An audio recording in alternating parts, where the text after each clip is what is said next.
ngayon. Ano nga ba ang gagawin natin dito? Ano nga ba? Alam ko na, tayo ngayon ay mag-i-interview patungkol sa Soji Bill. Sino-sino ang mga i-interviewin natin? Mayroong teacher, student, Ay, public servant. ayan. So sila ang tatlo na magiging guest natin ngayong araw. So ano pang hihintay nyo? Okay na to? Tara na.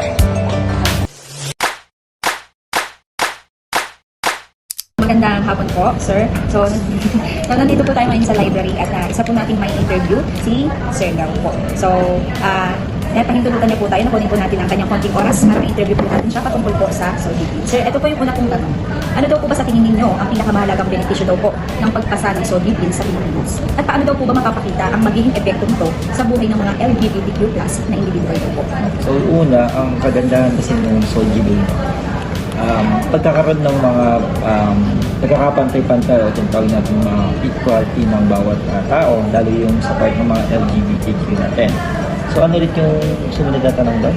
Yung ano po, paano daw po mapapakita yung magiging epekto daw po? Yung magiging epekto sa buhay ng mga LGBTQ+. Siguro pagdating naman or ano yung magiging epekto sa buhay nila. So syempre kung magkakaroon ng mga equality na tinatawag and then kailangan na i-respect sila. Kumbaga yung sarili ba nila parang maiaangat ba nila yung sarili nila. Kumbaga walang discrimination. Yeah.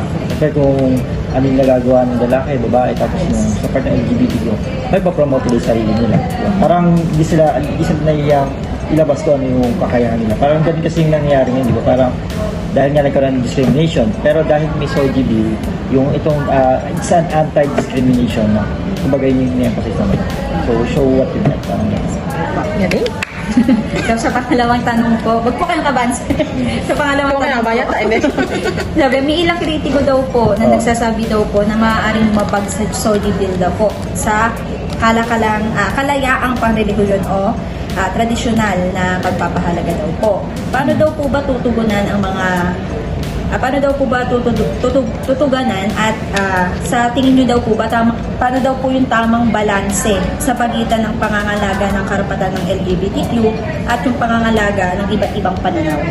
okay, siguro para may balance no, yung sa Opo. side, let's say side ng LGBTQ and then sa side ng mga Ibang tao. reliyon. Opo, panrelihiyon. Okay, panrelihiyon.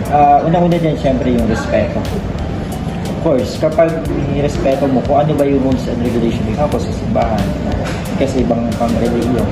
Kung nandun tayo sa loob mo, let's say, sa kapilya or simbahan, kung ano dapat yung alintintulin doon, yun dapat nasundin. No? Para balanse. Tapos pagdating naman sa LGBTQ, kung ano dapat yung ginagawa nila, let's say meron silang set of rules and regulations. Kasi dahil yun yung nakagawian nila, yun yung gusto nilang gawin. Tayo as, let's say not part of the LGBTQ, still, kailangan natin sa kanilang magbigay halaga. No? Kumbaga, yun nga, respeto. Kumbaga, gano'n. Kahit naman iba-iba yung relihiyon natin. Example, sa klase, iba-iba yung relihiyon. Ito yung way nila, no? Ito yung way ng kanilang pagsamba. Tayo naman, syempre, meron din tayong sariling relihiyon. Respeto natin yun. Kumbaga, diba? Kung gagawin nila. Respect kasi yung kahit nasa kakaibang safe. Parang bahay yan. Di ba, pag nasa ibang bahay ka, let's say, nagubad sila ng tinelas. Di ba? Pagdating sa inyo, hindi naman. So, dire-diretso. Kumbaga, kanya-kanyang house. Hawang house sila. Tapos sunod. Okay, yung pangatlong tanong naman po, sir. Sabi po dito, kung maipapasa daw po, ipagbabawal daw po ng Soji Bill ang discrimination batay sa orientasyong sexual, pagkakalanlang kasarian, at pagpapahayag ng kasarian.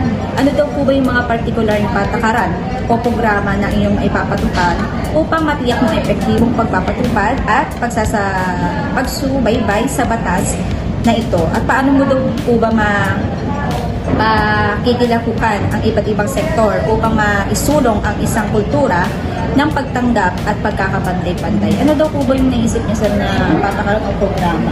Siguro dapat magkaroon ng knowledge, no? Edukasyon muna.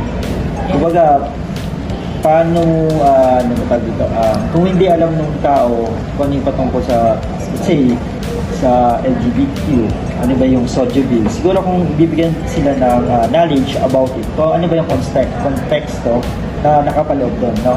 And then, para naman, let's say, mabalansin naman yun. Again, papasok pa rin din yung respect. Respect pa din for both parties. Yun yung, for me, respect pa rin. Yun yung malaking factor na pwedeng pasok sa soldier. So, thank you po, Sir Clau. Ayan, magandang araw sa inyo lahat. Ako nga po pala si Joanna Santos ng BN40. Ayan, pwede ko po ba kayong tanong patungkol sa Soji Fields? Ayan, so, ano po yung pangalan? Ako si James. Ayan, nice to meet you, sir. Ayan, so ito pa ang unang katanungan. So, number 1, so ano sa tingin mo ang pinakamahalagang benepisyo ng pagpasa ng Soji Bill sa Pilipinas?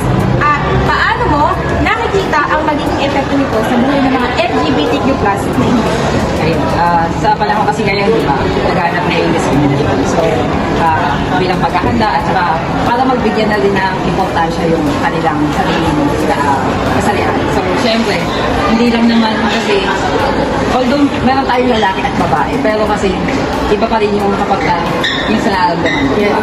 So, sa Sojiville, mas nagkakaroon sila ng importansya na maipakita nila kung sino talaga sila. Impressed ka once.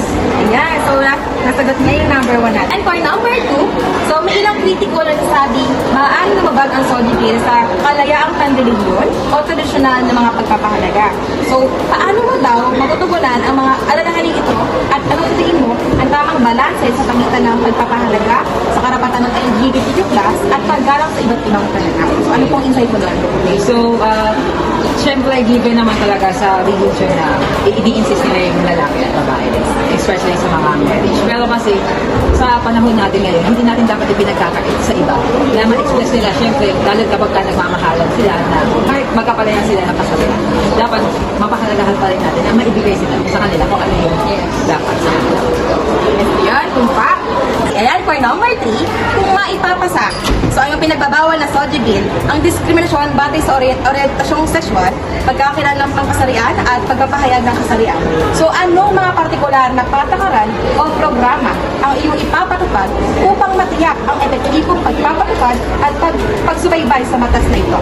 At paano mo pakikinuhukan ay iba't ibang sektor upang maisulong ang isang kultura na nagtanggap sa pagkakapagpipagtan? Ayun, so syempre, kapag naglunsad tayo ng isang batas, syempre kailangan unang-una sa lahat, mai-implement muna natin or ituro muna natin sa kanila about sa kabaitan ng batas na ito. So, ngayon, bilang estudyante, kailangan maituro natin at bilang sa teachers na hinaharap, kumbaga, maituro muna natin sa mga bata kung ano ba ang Sojiville, para sa ba ito, ano ba yung nagagawa niya, lalo na doon sa mga bata na hirap sa pag-express ng sarili nilang kasarian, yes, identidad. So, yun, ma-educate muna yung mga bata kasi once na na-educate natin sila, mas malalaman nila para sa ba ito at mas mapapahalagahan pa nila yung mismo mga tao na pasok sa mga LGBT. Yan, very good. So, yun, tumpak nga ang sagot ni Sir. At dahil dyan, can you please give yourself a good applause? So, ayun, thank you, Sir. Ano ulit pangalan mo? James po. Yeah, nice to meet you, Sir. Thank you. Thank you. Sa inyo lahat, ngayon ay meron po tayong nakita na isang public servant ako saan sa kanya po yung So, yan partner, ano ba yung pwede po ba kayo na-interview po sa chat?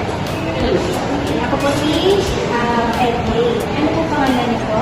Ang una kong pong tanong ay, ano sa tingin mo ang pinakamahalagang benepisyo ng pagpasa ng Soji Bill sa Pilipinas? At paano po nakikita ang magiging epekto nito sa buhay ng mga LGBTQ na individual? Siguro, kapag kasi Sojiville na yung pagpapahit sa mga ulang kaya lagi siguro yung mawawala na para makuha ko na rin yung mga stress mga sila pinibuli sila. Pinaparating ko na parang hindi na mabuli yung mga LGBT. Sila natawa na nalapagay yung namin kami sa mga pinapasok na stress.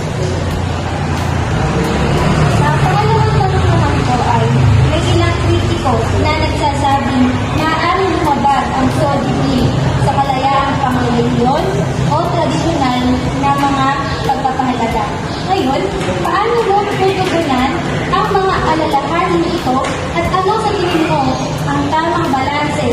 pamamagitan ng pangangalaga sa karapatan ng LGBTQ at paggalang sa iba't ibang mga kandidato.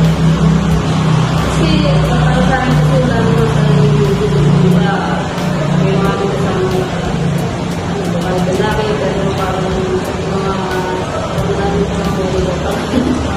parang hindi rin sila ano na umuha kami ganito. Parang wala kami dapat ang magsusunod din at magkakapa. Siguro tayo sa lalo natin bawal yung safe nakikita namin ito sa mga tingin ng tao gusto mo manayaan na sa akin wala naman kayo yung tao Sige po. Para naman po sa pangalang tanong, kung maipapasa, ipagbabawal ng SOGIE ang diskriminasyon batay sa orientasyon, sexual, pagkakakilanlan ng kasarian, at pagpapahayag ng kasarian, anong mga partikular na patakaran o programa iyong ipapagpapan upang matiyak ang epektibong pagpapaunlad at pagsubaybay sa batas na ito. Paano mo pakikilahukin ang iba't ibang sektor upang maisulong ang isang kultura ng pagtanggap at pagkakantay? siguro yung mga nabibilang natin sa ikapunlan sila para masulong kung ano man yung kanila na matubas para maging tapos makita na yung awareness natin para mga naiiyan yung mga binubuti ba para magkaroon sila ng confidence nila na pwede na kumagabay natin sila. Yan, nasagot naman po ni ate lahat ng tanong po natin na tama at talagang Pinag-isipan. nag-isipan niya na. Yan, maraming salamat po ulit. Ano po ang pangalan niyo? Andy. Salamat Okay, po. thank you po.